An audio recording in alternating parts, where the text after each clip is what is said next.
Hello and welcome to Popcorn Arcade presented by Brutal Deluxe. I'm your host Bryce McEwen, and on today's episode of the Weekly Roundup, we're talking about Preacher, Star Wars Episode 7 and Avengers 2. The news that got me most excited this week is that Preacher is coming to television. Yes. Now, it's being brought to you by AMC, but also it's being executive produced by funny man Seth Rogan and his longtime collaborative partner, Evan Goldberg. Now, for those of you who don't know, Preacher was a comic book series that came out in the 90s, published by DC and Vertigo.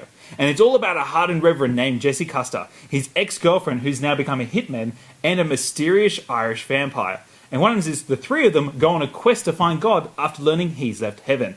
I know it sounds crazy, but somehow it all comes together and works really well. Now, I love Preacher the series, read the whole thing a couple of times, and the reason why I love it is it takes the best parts of supernaturalism, is that a real word? Takes the best part of supernaturalism and brings it in with the best parts of religious conspiracies, all brought together with some foul-mouthed, just deadly, violent people. Like, these people swear so much it could make a sailor blush. I know. Get excited. Preacher coming to television. I'm pumped.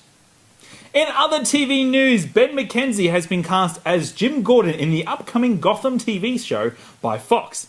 Now, if you haven't heard about this show yet, it's all based in Gotham about the police department, all from their perspective a few years before Batman actually arrives in the town. Now, you're probably thinking, a Gotham TV show without Batman? What's the point of watching?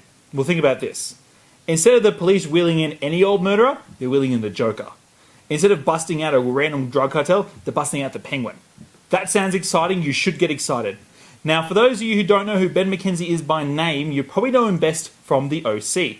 As an interesting side note, Ben McKenzie is actually already a part of the DC universe.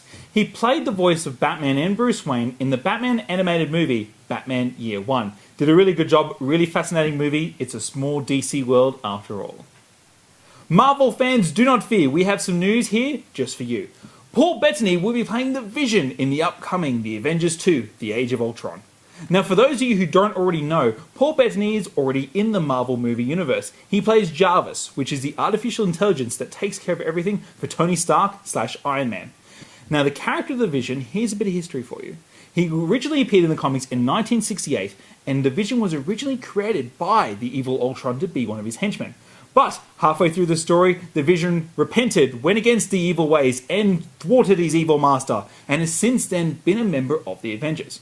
So what my theory is, being that Paul Bettany is going to play the Vision, and he's already in the Marvel Universe, is that Jarvis is going to somehow download his artificial intelligence consciousness into an Iron Man-like machine, and that's how he's going to become the Vision and a member of the Avengers.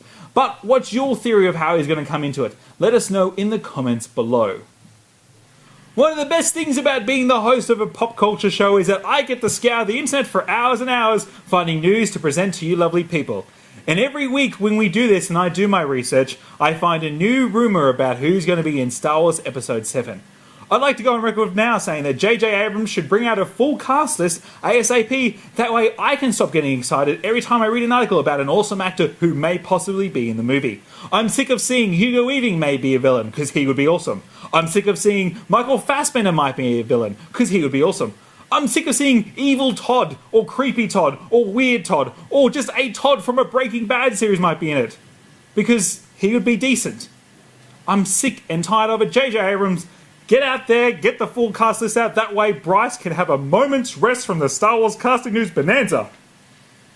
But when it comes to confirmed news, I can confirm for you that Gary Oldman has been approached about playing a part in Star Wars Episode 7. Now, I repeat, he's been approached. Now, that means that someone from the Star Wars people has contacted someone at the Gary Oldman people and asked, are you interested? At the moment, the only people I can confirm that will be in Star Wars Episode 7, and this is according to IMDb, so please don't get mad at me if they're wrong, is Mark Hamill, Harrison Ford, Carrie Fisher, Billy D. Williams, and Anthony Daniels. And they will be playing Luke Skywalker, Han Solo, Princess Leia, Lando Calrissian, and C-3PO human-cyborg relations. It's also been announced that R2-D2 will be in it. So basically, in Star Wars Episode 7, A New Hope, you can expect the same cast, only older. Well, there you have it, folks. That's the weekly roundup from Popcorn Arcade this week. Thank you so much for watching. Don't be afraid to go up and hit that subscribe button, but also give us a big like and put a comment in the section below. We generally do read them and we generally do want to know what you have to say. We also have a Facebook and a Twitter page. Don't be afraid to go over there and hit like/follow. But that's it. That's everything. I've been your host, Bryce McEwen, and this has been Popcorn Arcade, presented by Brutal Deluxe.